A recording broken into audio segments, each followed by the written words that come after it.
Olá gente, tudo bom com vocês? Sejam bem-vindos mais uma vez ao nosso canal.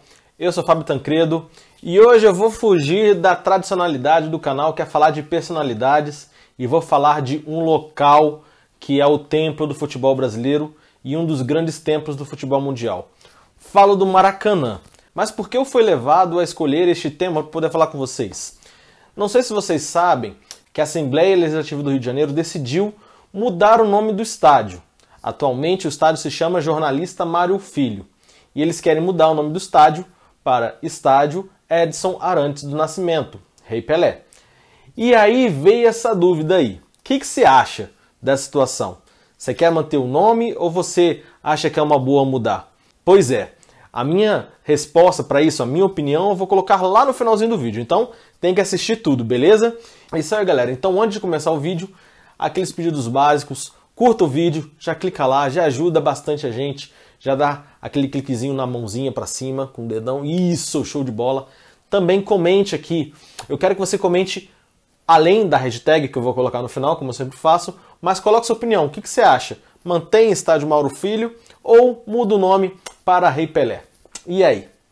Me diga a sua opinião também, vamos lá, eu também estou esperando. E é claro, não se esqueça de se inscrever, clique aí no retângulozinho vermelho, clicou nele, aciona o sininho para poder receber notificação quando novos vídeos estiverem por aqui. E é isso aí, agora vamos só curtir o vídeo, tranquilo? Então chega mais, vamos conhecer um pouquinho mais da história do Estádio Maracanã, esse templo do futebol nacional e mundial, que é conhecido no mundo inteiro e que para mim também tem uma marca muito grande, que foi o primeiro estádio onde eu pude ir presencialmente assistir um jogo de futebol. Bora!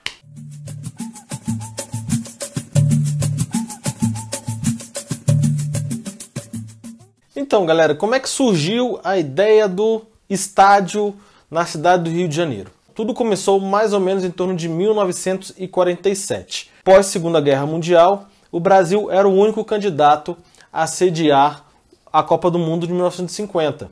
E sendo o único, foi logo escolhido, até porque a Europa toda devastada, não tinha nem condições, os Estados Unidos também nem pensava que era futebol direito. Bom, só tinha o Brasil realmente. E para sediar esses jogos, tinha que ter um estádio imponente, pelo menos um, né? Se for pegar, por exemplo, o Estádio Centenário, que foi construído para a Copa de 1930, lá no Uruguai, o Brasil queria fazer frente, principalmente, que é um vizinho sul-americano. Então, deu-se a ideia do Maracanã. Começou a receber projetos para a construção do estádio. Porém, a construção do estádio sofreu com dificuldades e com oposição bem pesada de alguns políticos. Um deles, o mais importante, podemos dizer assim, era o jornalista e deputado federal da época, Carlos Lacerda.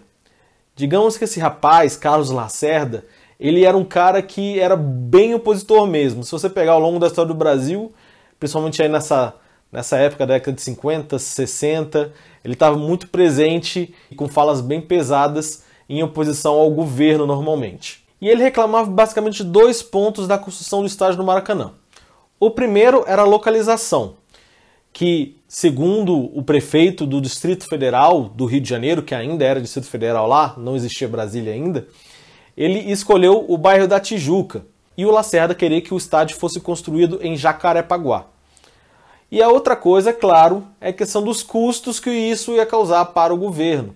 Ele achou que o gasto seria muito grande para a construção de um estádio daquele tamanho. Mas mesmo com tanta oposição, o Lacerda não conseguiu fazer muita frente, e o local escolhido foi realmente a Tijuca, onde era uma região de fácil acesso, principalmente para os transportes públicos. Todos eles chegavam com muita facilidade àquela região. Mas, Fábio, quem conseguiu força para que o Lacerda não tivesse essa voz tão forte? Na época existia um jornalista chamado Mário Filho. Esse jornalista é irmão do grande conhecido, grande cronista esportivo e cronista de todas as áreas, Nelson Rodrigues. E ele fez uma força muito grande para que esse estádio realmente se tornasse realidade e pudesse ser construído. Tanto que posteriormente ele recebeu a homenagem de ter o nome dele no estádio do Maracanã.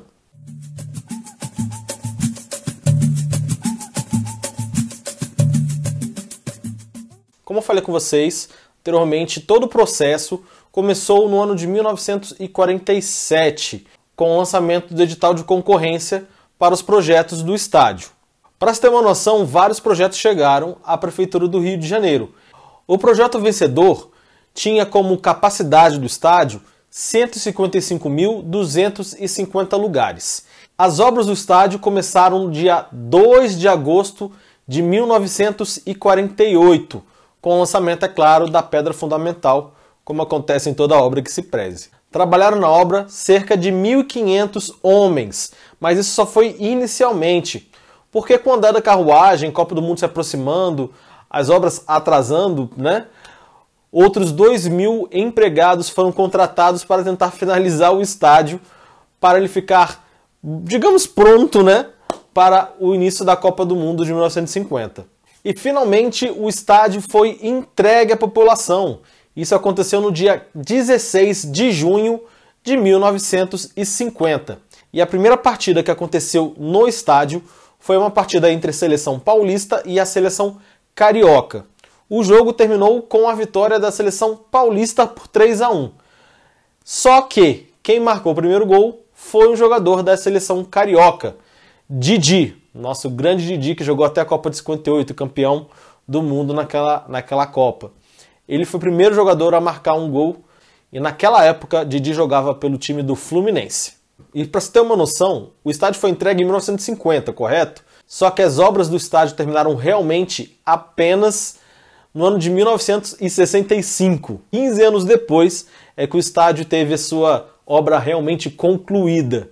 Desde o início da obra até o primeiro jogo oficial do estádio, se contou 665 dias. Mas, Fábio, qual foi o primeiro jogo oficial? O primeiro jogo oficial já foi na Copa do Mundo de 1950, entre Brasil e México, vitória brasileira por 4-0. E foi nesse jogo que ficou determinado que a capacidade do estádio era de 155 mil pessoas.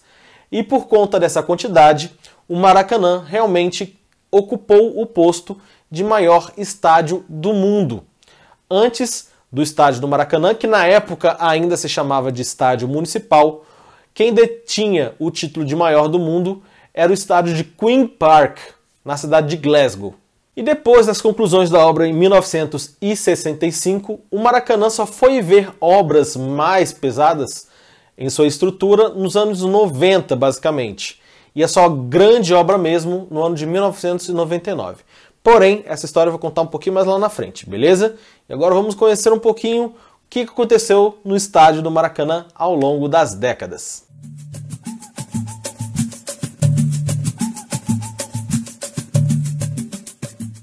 Bom, galera, agora eu vou entrar na história do Maracanã propriamente dita, desde a década de 50 até os dias atuais.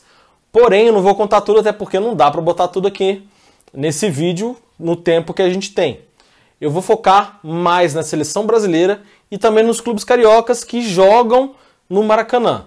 Bom, galera, no ano de 1950 o estádio foi construído para a Copa do Mundo de 50. E ao todo foram 8 jogos disputados no estádio do Maracanã, sendo que 7 deles foi com a seleção brasileira. E chegamos, é claro, na final, onde aconteceu a primeira grande frustração do estádio, que viria algumas também ao longo dos anos. E nesse jogo final, apesar da capacidade do estádio ser de 155 mil lugares, o estádio recebeu nada mais nada menos que 199.854 pessoas dentro do estádio para assistir a final. Claro que aquele jogo, acho que todo mundo já ouviu falar. O Brasil saiu na frente 1-0, depois o Uruguai virou com o gol do Didia em cima do Barbosa, e aí ficou para a história, o Brasil inteiro chorou muito aquela final. Mas tirando essa frustração, os clubes do Rio de Janeiro começaram a jogar dentro do Maracanã. E o primeiro campeão de clubes dentro do estádio foi o Clube de Regatas Vasco da Gama, no ano de 1950, onde foi campeão carioca. Além do Vasco, no ano seguinte, o primeiro título do Fluminense dentro do estádio, também no Campeonato Carioca. Em 52, foi a vez do Flamengo levantar seu primeiro caneco dentro do estádio e aproveitou e fez isso logo em seguida 3 vezes, ganhando um tricampeonato. O Botafogo só foi ganhar o seu primeiro título no novo estádio do estado do Rio de Janeiro no ano de 1957. Na década de 1960, vou tirar um pouquinho os clubes cariocas da situação e falar do Santos, porque foi a década áurea, podemos dizer assim, do Santos, a década de 60, com Pelé, Coutinho, Pepe, entre grandes astros que jogaram nesse time na década de 50 e 60. O Santos, apesar de ser de São Paulo, ele escolheu o Maracanã para os jogos decisivos dos principais torneios em que disputou. Estou falando da Taça Libertadores da América de 1962 e 63, além das finais do Mundial de Clube, também dos mesmos anos. Nessa década também que houve a mudança de nome de estádio municipal para estádio Jornalista Mário Filho. Em 69, no final da década, o Maracanã registrou o seu maior público pagante, que foi 183 mil. Nesse ano de 69 também não podemos esquecer essa cena que está aqui com o Pelé. Foi quando ele marcou o seu 1000º gol contra o Vasco no estádio do Maracanã. E aí chegamos na década de 70. E o primeiro grande campeonato da década foi o Brasileiro de 1971. O jogo final daquela competição de 71 aconteceu entre Atlético Mineiro e Botafogo. E foi no Maracanã. Na realidade, Botafogo e Atlético Mineiro. O Atlético Mineiro venceu aquela partida por 1-0 e se sagrou campeão brasileiro daquele ano. No mesmo ano de 1971, o Maracanã viu a última partida do Rei Pelé com a camisa da seleção brasileira. Foi o jogo de despedida do Rei com a camisa amarelinha. Pulando um pouquinho os anos, em 1974, o Maracanã viu o primeiro campeão brasileiro vindo do Rio de Janeiro, que foi o Vasco, em 1974, como eu falei. Na final, o Cruz Maltino venceu o Cruzeiro por 2-1. Aí chegamos na década de 1980, que foi uma década de ouro para o Flamengo e Zico. Este rapaz aqui, com a camisa do Flamengo, queria se tornar o maior artilheiro do estádio. Nessa década, o Flamengo foi campeão dentro do Maracanã brasileiro nos anos de 1980, 1982 e 1987. Nessa década também foi super importante para os outros 3 clubes do Rio de Janeiro. O Fluminense, que foi campeão brasileiro no ano de 1984, o Vasco, que também ganhou o brasileiro, só que no ano de 1989, e o Botafogo, que não foi campeão brasileiro, mas saiu de uma fila sem títulos depois de mais de 20 anos ao vencer o Campeonato Carioca em cima do Flamengo. No ano também de 1989, aconteceu a primeira conquista do Brasil depois da Copa do Mundo de 70, que foi a Copa América. Na década de 90 que começou, digamos assim, as mudanças estruturais do Maracanã para valer. Tudo porque aconteceu um acidente super grave na final do Campeonato Brasileiro de 1992 entre Flamengo e Botafogo. O Flamengo foi campeão daquele ano, porém o que marcou mais forte realmente foi a queda do alambrado da arquibancada. A partir desse acidente, obras estruturais do Maracanã começaram a ser feitas. As obras continuaram até o ano de 1999, onde teve uma reforma bem grande, a sua primeira grande reforma do estádio do Maracanã, para poder receber o Mundial de Clubes no ano de 2000. Claro que nessa década temos vários momentos super importantes, entre eles, como já falei, o Campeonato Brasileiro do Flamengo de 92, o gol de barriga de Renato Gaúcho em 1995, como também o título brasileiro do Vasco de 1997.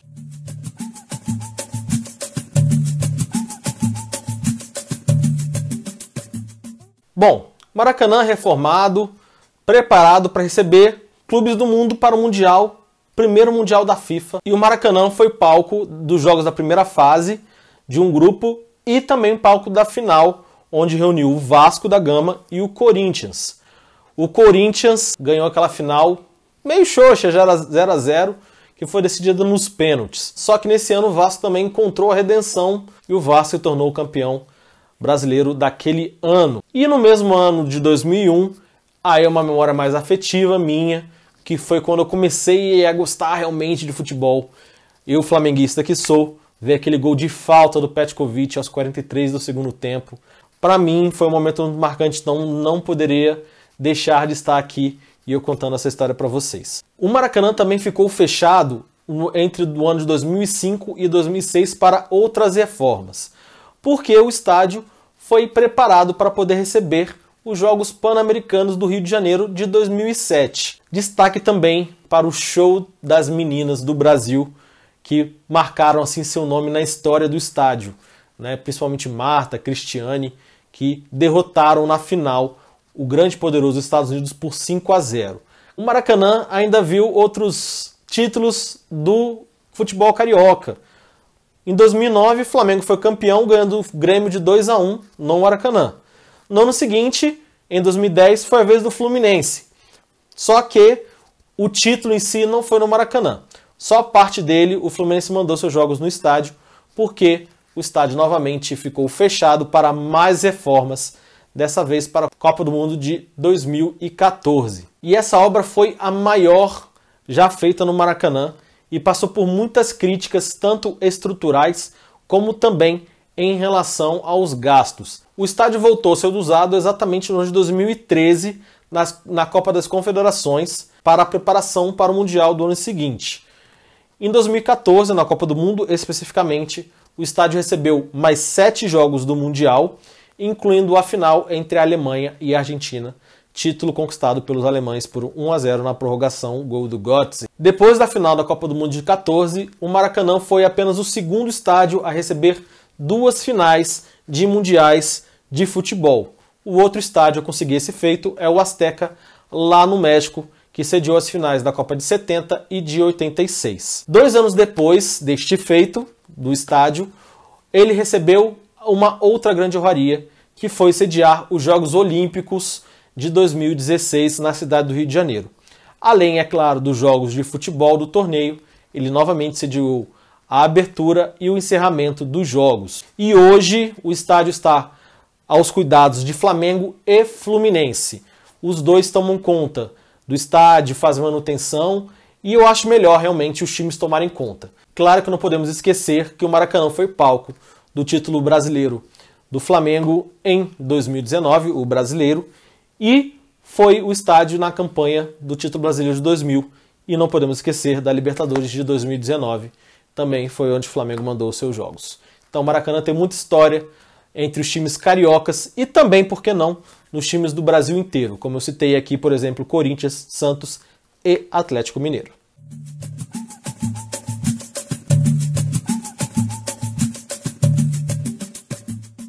Então, galera, aqui algumas curiosidades sobre o estádio do Maracanã. O maior público registrado foi a final da Copa do Mundo de 1950 entre Brasil e Uruguai. Estiveram presentes 199.854 pessoas dentro do estádio para assistir aquela partida. Além dos jogos de futebol e eventos esportivos, o Maracanã foi palco de grandes shows, como por exemplo Frank Sinatra, Tina Turner, Sting, Kiss, entre outros grandes nomes, principalmente da década de 80 em diante. Esses nomes fizeram shows aqui com centenas de milhares de pessoas para assistir. E é claro, não podemos esquecer também do Rock in Rio, que aconteceu também no estádio. Como eu falei anteriormente, o maior artilheiro do estádio é Arthur Antunes Coimbra, o Zico, com 333 gols. Porém, o maior artilheiro com a camisa da seleção brasileira é o nosso Rei Pelé, com 30 gols no estádio do Maracanã. A maior goleada que o estádio viu foi do Flamengo, 12-2, em cima do pobre coitado do São Cristóvão.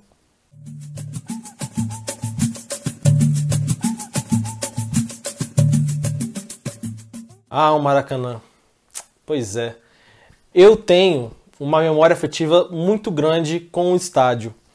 A primeira vez que eu fui ver um jogo de futebol ao vivo foi no Maracanã, ainda bem molequinho, lá com os meus 7 anos de idade, no ano de 96. Foi um momento mágico, né? Eu ver aquele estádio gigantesco, lotado, junto com meu pai e com meu irmão. Um momento que eu nunca vou esquecer. E ele está na história do Brasil. É o maior estádio do país, é o estádio mais importante, onde a seleção brasileira tinha que dar mais valor e jogar mais lá. Ele tem essa relação com a seleção brasileira, com os torcedores, não apenas com o futebol do Rio de Janeiro, é com o futebol nacional. E é aí que chega a grande questão que impulsionou a ideia desse vídeo. Por que mudar o nome? E realmente faço essa questão porque eu, Fábio, não sou muito a favor. Eu considero realmente que o Pelé tem que ser homenageado de todas as formas possíveis e inimagináveis. Ele foi o maior da história do futebol, todos nós sabemos disso. Trouxe para cá 3 títulos mundiais. Só que o Maracanã, ele já tá com o nome Mário Filho há muito tempo. O Mário Filho é do Rio de Janeiro, lutou pelo estádio. Não era jogador de futebol, não era, só que ele foi tão importante para a criação desse estádio que o Rei Pelé, que fez história dentro do Maracanã, não podia tirar esse nome. Esperamos que o governo não permita que isso aconteça, tá? Se acontecer, a gente respeita, não vai ficar brigando, o Pelé merece essa homenagem, só que a gente não pode esquecer daquele cara que lutou tanto para a construção desse estádio, desse grande monumento do futebol mundial, esse grande monumento da arquitetura mundial. Isso aí, galera, muito obrigado mais uma vez por ter assistido o vídeo até o final. Não se esqueça da hashtag para poder comentar aqui, tá? A hashtag é O Maraca é Nosso, beleza? Hashtag O Maraca é Nosso. E também quero saber a sua opinião sobre a possível mudança de nome do estádio. Você é a favor de colocar o nome Rei Pelé ou você prefere Mário Filho? Me diga aí qual que você prefere e o porquê. Fica aguardando aqui a sua resposta, beleza? Não se esquecendo, vídeos novos todo domingo às 10 horas da manhã. Isso aí, galera. Fiquem com Deus e até a próxima.